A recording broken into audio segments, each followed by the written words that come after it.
paghihirap, hindi natin alam kung sisikatan pa tayo ng araw. Pero hindi tayo nabuhay sa tama. Nabuhay tayo may pag-asa. Laging may pag-asa.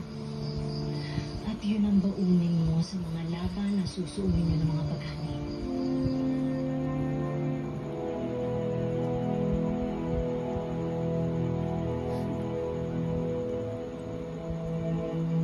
Maraming salamat po.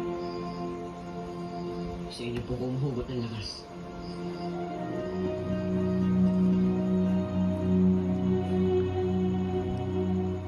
Sa pagpatay niyo kay Sarimaw, ay gumawa kayo ng bagong kaaway na magdadala ng kapahamakan sa buong sansimulan. Hindi namin yung papayagang mangyayari pa. Paano niyo gagawin yun? Ano kakalabanan niyo si Malaya na ganyan ang sitwasyon ni Ganda? Hahanapin namin ng lunas si Ganda. Lunas. May nakita kayong lunas kay Ganda? Wala pa sa pera.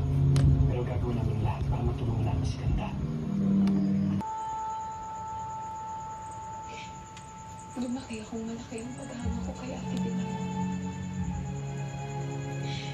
At siya ang nagturo sa akin na parating isipin ang kapakanan ng iba.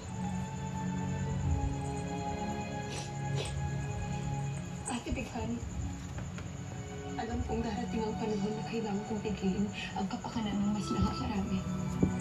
At pag nangyari yun, maluwag kong tatanggapin sa puso ko. Dahil alam ko tungkulin ko yun.